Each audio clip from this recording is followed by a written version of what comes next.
नमस्कार, आप देख रहे हैं न्यूज़ 18 और मैं हूं आपके साथ रुंझुन कोहली। बड़ी खबर के इस विशेष सेगमेंट में लद्दाख के चप्पे चप्पे से आई खबर पर नजर डालते हैं। गोमा पोर्तिकचे ब्लॉक ताईसुरु के निवासियों ने पूर्व पार्षद आगा सैयद अब्बास रिजवी का लिंक रोड से बर्फ हटाने के प्रयासों के लिए आभार व्यक्त किया है। हाल ही में हुई बर्फबारी के कारण ये रास्ता साफ नहीं हुआ था, जिससे स्थानीय लोगों को काफी परेशानी हो रही थी। हालांकि ये रास्ता पीएमजीएसवाई विभाग के आधिकारिक क्षेत्र में आता है, लेकिन पूर्व पार्षद आगा सैयद अब्बास रिजवी के अनुरोध और पहल पर मैकेनिकल डिवीजन द्वारा इसे साफ किया गया। जनता ने समय पर की गई इस कार्रवाई की सराहना की है, जिससे इलाके को बहुत जरूरी राहत मिली है। इस अवसर पर पूर्व पार्षद आगा सैयद अब्बास रिजवी ने लिंक रोड को साफ करवाने में त्वरित प्रक्रिया और सहयोग के लिए executive engineer mechanical division Kargil को भी हार्दिक धन्यवाद दिया। कि इलेक्शन ही गैप पियानुगा चिचेंदु रई ओहदे के लेबना चिचेंदु कि ओहदा मेट तने चिचेंदु ओजू ताकि तखसन नंगाचा छिमिसों से हनकी ngati ngari नौसी कर गसाइन लिहाजा जवान उल्ला रिक्वेस्ट इन कि गचुक मसले के ओंदु गचुक चिचेंदु इलेक्शन तंगमी वक्त की का गचुक चिचेंदु गोसबे के होतना ता छोटे चे रई या ओहदे के लेफ्ट से तुला गचुक चिचेंदु ओदु ngati जवान उल्ला शुरू उमर गोसिन जवान ने संबत आचा मामा के या दिया नुगा मामिक जे दिसरे ngata ग्रिक्स बामिनु यो तामेत या अवामी तरफना ngachi नंबरदारी तरफना गोमा पुस्तिक ची अवामी तरफना नंबरदारी तरफना जवानान ने तरफना जनाब एक्स काउंसलर सईद अब्बास रिजवी साहब बहुत बहुत शुक्रिया जो से ngacha अवामी का लपेक जे। करगिल के एडिशनल डिप्टी कमिश्नर इम्तियाज काचू ने सरकारी दफ्तरों का अचानक निरीक्षण किया। इस सरप्राइज इंस्पेक्शन का मकसद कर्मचारियों की हाजिरी जांचना और लोगों को दी जा रही सेवाओं की गुणवत्ता देखना था। एडीसी ने चीफ एजुकेशन ऑफिस, कोऑपरेटिव विभाग और तहसीलदार कार्यालय का दौरा किया। उन्होंने दफ्तरों में कामकाज की स्थिति और कर्मचारियों की मौजूदगी का जायजा लिया। प्रशासन का कहना है कि ऐसे निरीक्षणों से सरकारी सेवाओं में सुधार लाया जाएगा। सभी विभागों को आदेश दिया गया है कि स्टाफ 100% समय से कार्यालय पहुंचे, सुबह 10 बजे या उससे पहले काम शुरू करें और पूरे ऑफिस समय में मौजूद रहे। उन्होंने स्टाफ से बात करते हुए ये पक्का किया कि लोगों की शिकायतों पर डिपार्टमेंट के कामों को बिना किसी देरी के निपटाया जाए। करगिल में NDS artificial ice hockey rink अब तैयार हो गया है और ये 20 जनवरी से शुरू होने वाले खेलो इंडिया विंटर गेम्स की मेजबानी करने के लिए पूरी तरह से तैयार है। इस रिंक का निर्माण आधुनिक तकनीक के साथ किया गया है ताकि खिलाड़ियों को अंतर्राष्ट्रीय स्तर का अनुभव मिल सके। ये रिंक न केवल आइस हॉकी के लिए उपयुक्त है, बल्कि इसे स्केटिंग और अन्य विंटर खेलों के लिए भी इस्तेमाल किया जा सकता है। NDS artificial ice hockey rink के तैयार होने से जम्मू कश्मीर के युवाओं और खिलाड़ियों को सर्दियों में उच्च स्तरीय खेल परीक्षण का मौका मिलेगा। ये रिंक क्षेत्र में विंटर कार्निवल खेलों के विकास और बढ़ावा देने में भी महत्वपूर्ण भूमिका निभाएगा। खेलो इंडिया विंटर गेम्स में देश भर के युवा खिलाड़ी मौजूद रहेंगे, हिस्सा लेंगे और आइस हॉकी प्रतियोगिताओं में अपनी प्रतिभा दिखाएंगे। स्थानीय प्रशासन ने खिलाड़ियों को और दर्शकों की सुविधा के लिए सभी इंतजाम कर लिए हैं। एनडीएस रिंक का उद्घाटन कार्यक्रम 20 जनवरी को आयोजित किया जाएगा, जिसमें खेल अधिकारी और प्रशासनिक पदाधिकारी भी मौजूद रहेंगे।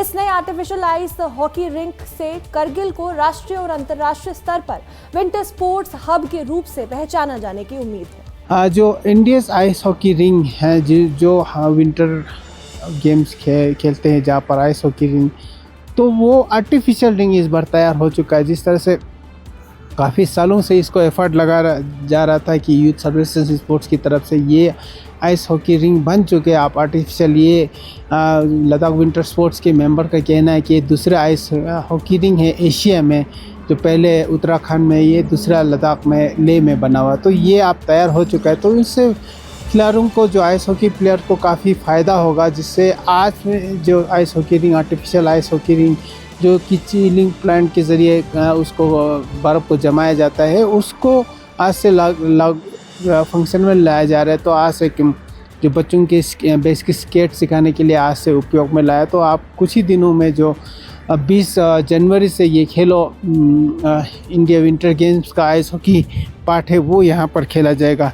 तो इससे जो लद्दाखी जो आइस हॉकी प्लेयर को अक्सर शिकायत रहता था कि जब लिमिटेड टाइम मिलता था, लिमिटेड सीज़न में ही खेला जा सकता था, क्योंकि जब लद्दाख में ठंड होते थे तभी तो जो आइस जम जाते तभी उसके ऊपर खेल सकते थे। आप इनका कहना है कि जो ये आर्टिफिशियल रिंग बनने से जो है राउंड द ईयर वो लोग प्रैक्टिस कर सकते हैं, जिसमें पूरा साल ये जो खिलाड़ियाँ तैयार कर सकते हैं। ये तो स्पोर्ट्स पर्सन के लिए बहुत ही खुशखबरी है। लद्दाख के द्रास क्षेत्र में सर्दी में सबसे कम तापमान दर्ज किया गया है। मौसम विभाग के अनुसार यहां का तापमान -22.8 डिग्री सेल्सियस तक गिर गया है। मौसम विभाग ने बताया है कि द्रास इस क्षेत्र का सबसे ठंडा स्थान माना जाता है और सर्दियों में तापमान अक्सर शून्य से काफी नीचे चला जाता है। इस दौरान स्थानीय लोग और पर्यटक अतिरिक्त सावधानी बरतने के लिए प्रेरित किए गए हैं। अधिकारियों ने कहा है कि सड़क मार्ग और बिजली आपूर्ति को प्रभावित होने से बचाने के लिए सभी जरूरी कदम उठाए जा रहे हैं। इसके साथ ही स्वास्थ्य विभाग ने लोगों को अत्यधिक ठंड से बाहर निकलने से बचने और गर्म कपड़े पहनने की सलाह भी दी है। द्रास का ये तापमान लद्दाख क्षेत्र के उस सर्दी का अब तक का सबसे निचला स्तर माना जा रहा है। इस ठंड के कारण स्कूलों और कार्यालयों में भी कुछ बदलाव किए जा सकते हैं और ग्रामीण इलाकों में हीटिंग और अन्य आवश्यक सुविधाओं का ध्यान भी रखा जाता है। टेम्परेचर में काफ़ी गिरावट आया, जिसमें सबसे जो ठंड इलाका लद्दाख में रिकॉर्ड किया गया है वो द्रास -22.8 डिग्री। उसी तरह ले कभी अब तक के सीज़न का जो सर्दियों का सबसे ठंड जो टेम्परेचर रिकॉर्ड किया गया -13.4। उसी तरह जो करगिल का -11.6 डिग्री। उसी तरह जो और भी जगह है जैसे टंगसे 16.6 डिग्री। तो कहने का मतलब है आज के दिन का जो टेम्परेचर सबसे इस सीज़न का लोएस्ट टेम्परेचर रिकॉर्ड किया गया है। आम आदमी पार्टी की ले यूनिट ने लद्दाख ब्लॉक एजेंसी LBA को अपना डिसोल्यूशन पत्र सौंप दिया है। इस पत्र में संगठन को भंग करने के साथ साथ कुछ शर्तें भी रखी गई हैं। सूत्रों के अनुसार पार्टी ने ये कदम संगठन के आंतरिक मामलों और भविष्य की योजनाओं को लेकर उठाया है। पत्र में साफ किया गया है कि संगठन को भंग करने की प्रक्रिया तभी पूरी मानी जाएगी जब निर्धारित शर्तें पूरी होंगी।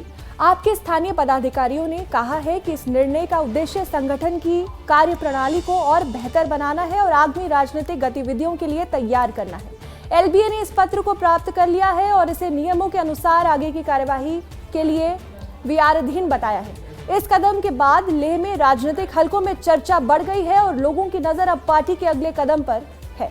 कुल जो लद्दाख बुद्धिस्ट एसोसिएशन के अध्यक्ष है छिरिंग दोरजे लाकरुक ने उन्होंने अपील किया था कि रिसेंटली कि सारे जो पॉलिटिकल पार्टीज आपने जो पॉलिटिकल डिफरेंस को छोड़ के एक ही प्लेटफॉर्म पे आके जो लद्दाख के डिमांड को सेफगार्ड की डिमांड को सपोर्ट करे, स्ट्रेंथन करे अपना पॉलिटिकल एस्पिरेशन को छोड़ के, क्योंकि उन्होंने कहा कि आप काउंसिल का इलेक्शन भी नहीं है तो इस वक्त पॉलिटिक्स खेलने की आवश्यकता नहीं है। तो इसीलिए सभी लोग एक ही प्लेटफॉर्म में आप पे आके जो लद्दाख के मुद्दे को उठाना चाहिए। तो इसी को मद्देनजर रखते हुए कि जो लेह में आम आदमी पार्टी है उन्होंने जो एपेक्स बॉडी को एक लेटर सौंपा जिसमें उन्होंने अपने पार्टी को डिसॉल्व करेंगे करके कहा, साथ ही साथ कुछ शर्तें भी रखे। उनका कहना है कि अगर दूसरे जो पॉलिटिकल पार्टीज जिसमें मेजर पॉलिटिकल पार्टीज कांग्रेस और बीजेपी है वो भी अपना पॉलिटिकल पार्टीज को छोड़ के अगर एपेक्स को सपोर्ट करेंगे तो उनका भी जो आम आदमी की तरफ से ऑलरेडी सपोर्ट है करके उन्होंने लेटर दिया। तो उनका ये कंडीशन है कि सारे पॉलिटिकल पार्टीज अपने जो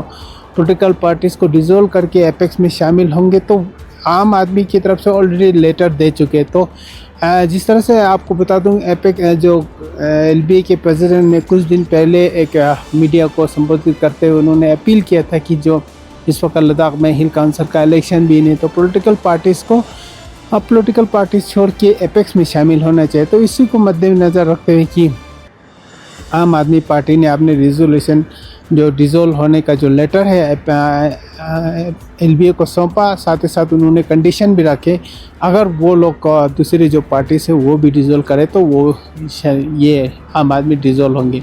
तो इसको जो एपेक्स के जो को चेयरमैन और लद्दाख बुद्धिस्ट एसोसिएशन के अध्यक्ष है छिरिंग दोरजे लाकरुक ने उन्होंने अप्रिशिएट किया कि ऐसे जो लद्दाख को जिस समय ज़रूरत है ऐसे सपोर्ट करना और उनके लिए भी एक सबक रहेगा। और